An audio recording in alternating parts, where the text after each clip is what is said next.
welcome to Wood.Work.LIFE. That was just a bit dramatic. But I had to do it for dramatic effect. In all reality, the chains actually made things more complicated. But today, well, over the past several months, I've been building this desk. And not just any desk, I'm building a way over-the-top, custom water-cooled PC into what was already a pretty nice live-edge walnut slab table. So, to me, this is the ultimate way over-the-top live-edge slab desk PC.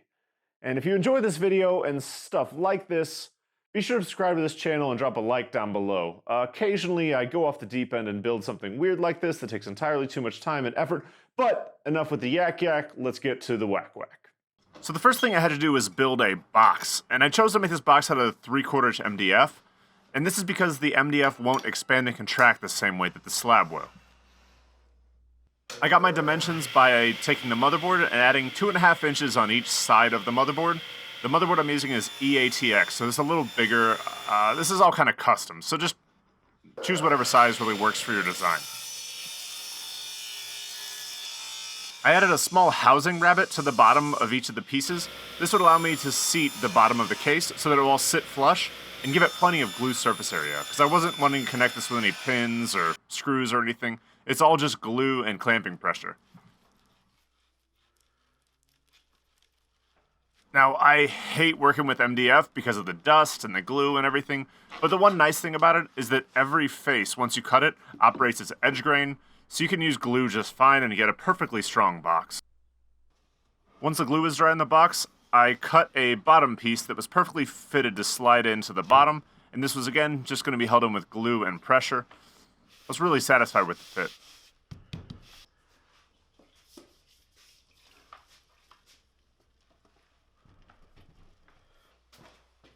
After I let the glue dry overnight, it was time for a little bit of sanding and cleanup work before I would prime and paint the box. Even though MDF generally comes pre-sanded to 220 grit sandpaper, I went over the whole thing with 150 to make it a little bit more toothy and consistent to take the spray paint finish I was going to put onto it. I also broke the corners so that it wouldn't chip over time. To give it a clean black look, I used a primer and then a primer plus paint. I used Rust-Oleum's primer and then Rust-Oleum's black matte primer plus paint.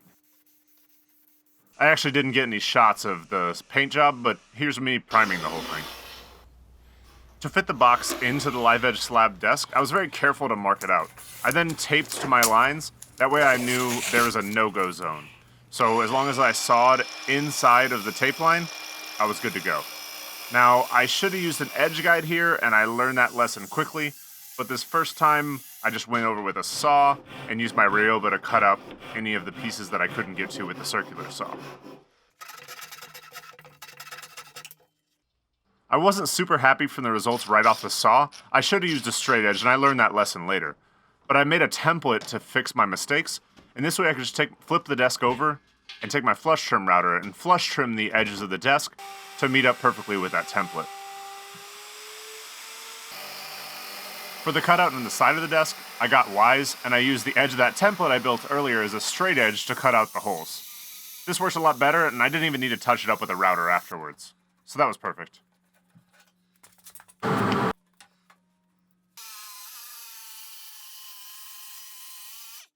The fit of the case into the desk was such that I could have just left it with pressure fitting, but I left a 1/4 inch reveal and I attached a couple of screws just to give it a little bit more security. I attached the screws only in the long grain of the wood, so that way with the expansion and contraction, it wouldn't pull the case apart. I also took this opportunity to carefully drill some holes for the fittings for the custom water cooling loop that was going in a little bit later. Having this desk sit around my shop for a couple months, it had some war wounds, so I took the opportunity to go ahead and fill any of the knots and voids with epoxy and sand it up to another nice finish. I recently found out about Diablo's new sanding mesh pads, and I used this project as my first time to try them out. I have to say I was pretty happy with them. They really helped out with dust collection, and one sheet was enough to finish the entire desk, so not too bad.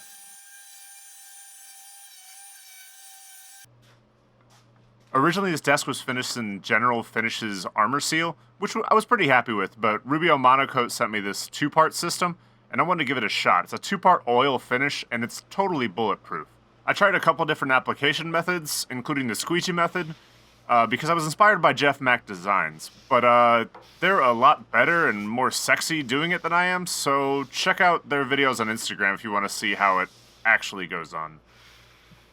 But I tried with a squeegee, then I tried brushing it on, and my favorite method actually ended up being buffing it in with a floor pad. With the floor pad and a circular sander, it just felt like the finish went a lot further for one application.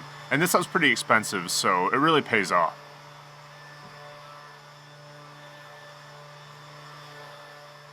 So I'm really happy with the fit and finish of how the case actually fit into the desk. And now I guess all that is left, I use the term all very loosely, is to build the custom cooling water loop and install the computer actually into the system.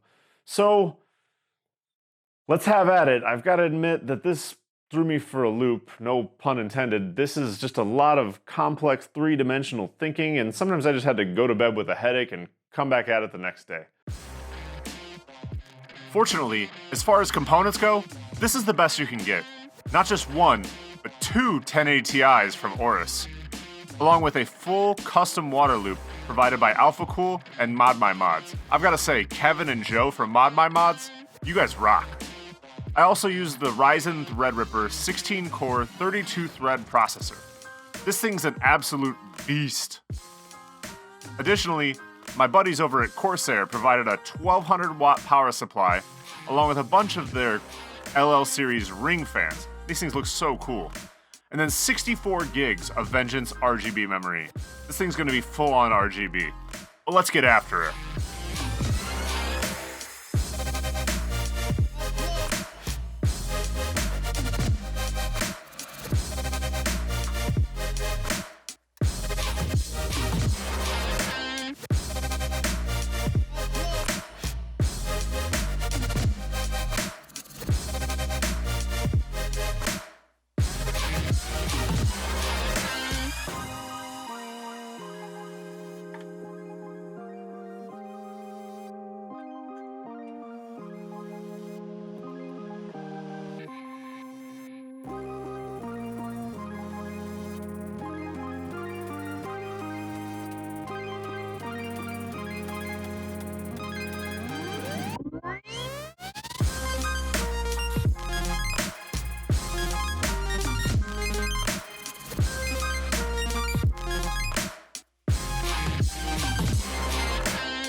This project has been absolutely colossal and exhausting.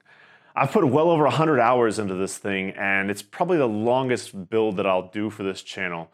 If you check out the links down below, or if you already follow me on social media, you'll know that I've been carrying this on in the background for probably 3 or 4 months now. It's a huge project, and I do like to share those sneak peeks as it kind of comes together on social media, so if you want to see more of that, be sure to follow me over there. If you enjoyed this video, be sure you also check out my wooden PC build video. I'll link to that right up here. I built a wooden PC for a Vega release event in California. Unfortunately, it was damaged by UPS in the mail, but I'll talk more about that in a future video. I also want to thank my partners for this project from Corsair, ModMyMods, Gigabyte, and AMD, who helped supply some of the hardware. Special thanks to Kevin and Joe from ModMyMods. Without them, I really couldn't have taken this vision and brought it to reality. And really happy, those guys are awesome. And if you haven't already, be sure to drop me a like down below. It really does help. And subscribe to this channel for more awesome and crazy stuff. But the build is done. Are you ready to see it? Let's do this. Baby, can't you see?